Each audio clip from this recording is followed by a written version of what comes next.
So if somebody's come for a session and they're 5 minutes into it, 10 minutes into it, can they talk? Do they have to be quiet? Is there anything they have to kind of try and not think about or concentrate upon? Well, I'd rather them be quiet and let them go down into themselves, because the more they're relaxing down, and then the more they start to see colours and everything else, that's great, because they just feel good. But if you start having a conversation with that person, you're not allowing them to go down into the consciousness and to go deeply relaxed. Whereas if we can get them deeply relaxed, there's all sorts being addressed, because they're having healing on the mental and emotional problems. But it'll still work if they want to talk. Oh yeah. And it'll still work if they have their eyes Some open. people, I would say to them, even beforehand, if you want to open your eyes, you're not compelled to keep them closed, because some people feel nervous. So I say, if you want to open your eyes or even sit up, don't be frightened of saying it. And or if you want to turn on your side, by all means, we just want you comfortable. I think sometimes if people come for a first session, kind of want to keep their eyes open to kind of see what's going on. Yeah. Or Yeah. it can be quite daunting to be in a room with a stranger with your eyes closed, thinking. Absolutely, and especially if it's a man. You know, there's a lot of men practitioners out there, very, very good healers, you know, and you get a bad name, don't they? And is there certain kind of hand positions that you use, or are you completely guided by your intuition? No, I go down the chakra system, and also then I go with my guidance, and I go to where I feel drawn. When I've had a session with you, I've kind of heard you kind of rustling around, or your hands. Yeah, I'm scanning the body with my hands, and also I'm clearing off negative energy, and that's what you can hear being brushed off, and that's being changed to positive energy by the guides. So that's nothing for me to be concerned about, that I can hear you. No, because I would explain that to the person anyway, even before they get on the bed. Okay. So I want them nice and relaxed, not worrying about where I am, what I'm doing. And every now and again I will put my hands down on the body to let them know where I am. Yeah. But you can work off the body as well. But they still draw that energy right the way through to the chakras. So if you're they could lie there and actually feeling no physical contact from you, it's still going to work? Yeah, because she's drawing the energy. It's coming flying through the channel, and it's coming out and straight into her chakra. We're not pushing the energy in, they're drawing it through us. So almost like a sponge, they're soaking up as much. Yeah, what they need. I mean, can you have too much Reiki? Never. No. Or not enough? You can have it as often as you want, but the more you're having, the more it's going to balance you up. Because all your chakras, it took years to get them out of balance. So we have to balance those up. So if I could only come for half an hour, is that okay? That's fine. Even if you only have 5 minutes, you will draw what you need at that particular time. But I would say to people, because the first thing they say is, well, how do I stop? How do I protect myself from picking up negative energy off other people? And I always tell them, you've got a spiritual guide. Ask your guide to surround you in light and protection, and they will put you in a bubble of light, and do that on a daily basis. We've all got the friend who comes in and unloads on you. You know, you feel great till she walks through the door, and then she starts unloading, telling you all her problems. That's all negative energy coming onto you. She's unloading all the rubbish onto you. And then what happens is, she's taking all your good stuff, the positive, and says, thanks for the chat, that was great. And goes out feeling on top of the world, and you're left feeling like... But they've left all that with you. Yeah, yeah. Now, do you use crystals in your I practice? do, yes. Rose quartz, rose quartz and quartz. And I find with that, they have a piece in both hands, and that draws away negative energy from the body, absorbs it. And, you hear people going to Reiki practitioners and they think, oh, are they going to be normal? Are they going to be kind of religious types? Are they going to be... Well, do I look normal? Well, Yeah, that's debatable, Ethel, however. They're all walks of life, and they're lovely people. And some people have this notion in their head where they wear cloaks Like a where- preconception, you're going to come whisking to the door. And Yeah, or you're going to be chanting or banging drums and all this. That's not Reiki. That could be shamanism. But we don't do that. So can I come to you and say, I've got a specific condition, can you look at this for me? Yeah. Are you happy to kind of go, absolutely, that we can work on that? Yeah, but I'll also explain to them that it doesn't matter the illness that's brought them. They're having healing on all levels, and it's healing every part of the body. So they could be coming in with a bad back, but the knees are being done, the ankles being done, the bad shoulders being sorted, and that's what happens. So could somebody come in the door, for example, with a bad back, but actually get other things addressed? Yeah. Could the other things be addressed before the bad back sometimes? Exactly. It's the bad back that's brought them in. But their problem could be a really big emotional problem. And so you've got to address that, because the physical is results of the emotional trauma, you know? So the bad back could be the reason they've arrived. That's right.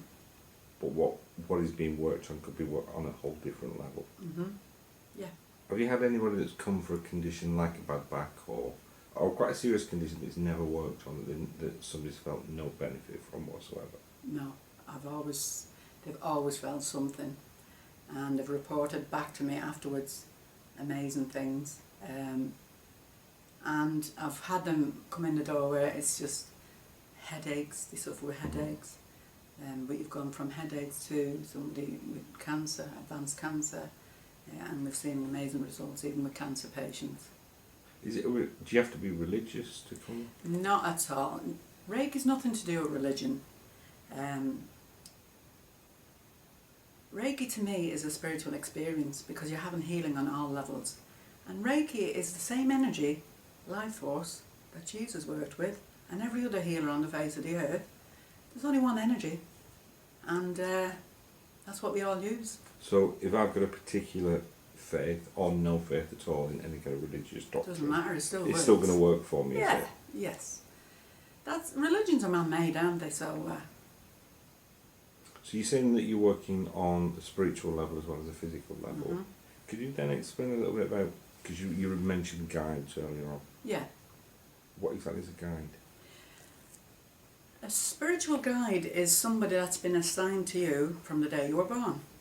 And he or she has been highly trained, and you're their charge, and they watch out for you throughout your life. They're not looking over your shoulder every minute of the day. They're not with you every minute of the day. They're only at your side when you need them.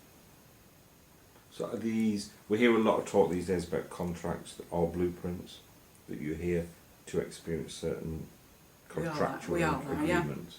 Yeah. Is this the person that's in charge of your contracts that keeps the information of the contract to guide you on your way? Yes, and has a good idea of what's coming up, and will try and guide you to the right people, to the right events, and all of this business.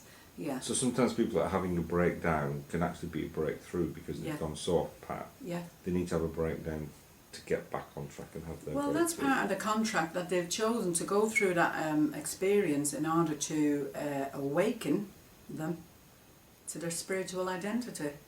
You know, sometimes you have to be taken rock bottom in order for you to either sit up and question.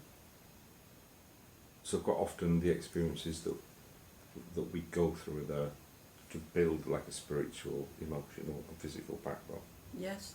And To you progress usually find most people that have a physical breakdown is a spiritual breakthrough, because it's only when you're taking rock bottom and you start to question everything and you start coming back up, it changes you forever. So what's the difference between an angel and a guide?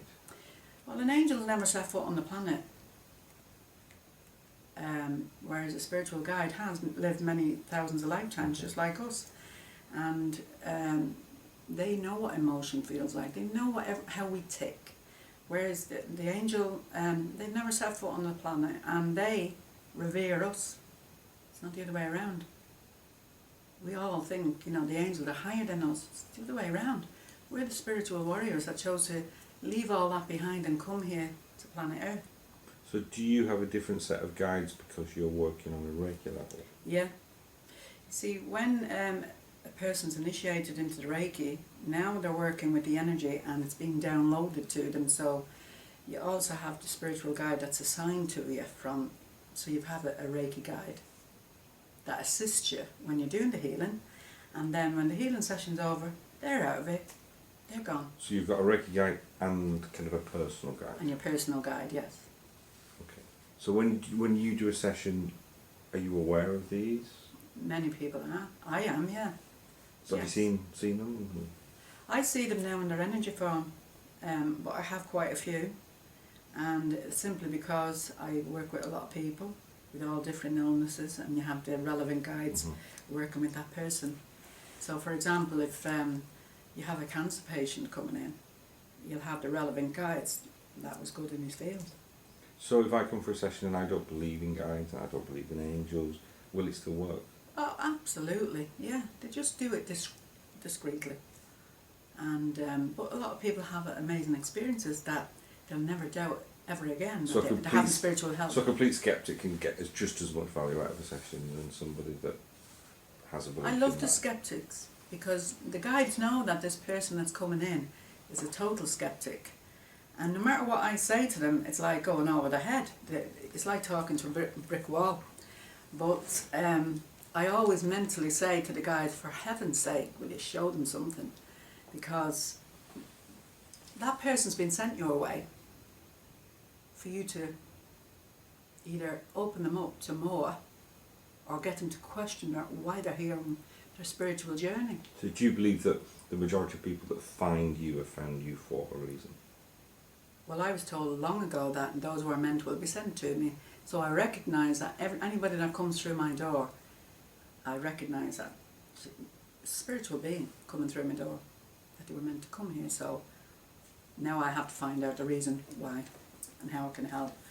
Whether it's for the physical ailment or it's to further the spiritual growth, the knowledge side of it, you know. So is Reiki the same as healing? You know, some people refer to it as like the religious laying on of hands. Yeah, well, you see, the difference between Reiki and spiritual healing is, yes, you can lay on lay the hands on, but remember that life force that's coming into your body is for you, for your body, nobody else's. So if you're going to go out willy-nilly putting your hands on this one and that one, you're giving away your energy, your life force. Mm-hmm. Whereas with the Reiki, that's why you're attuned, you're initiated to access 10 times more energy coming through your body. And we've got to get used to that energy and download it, then to pass it on to the patient. So it comes through you, not from you. Through you. Yeah.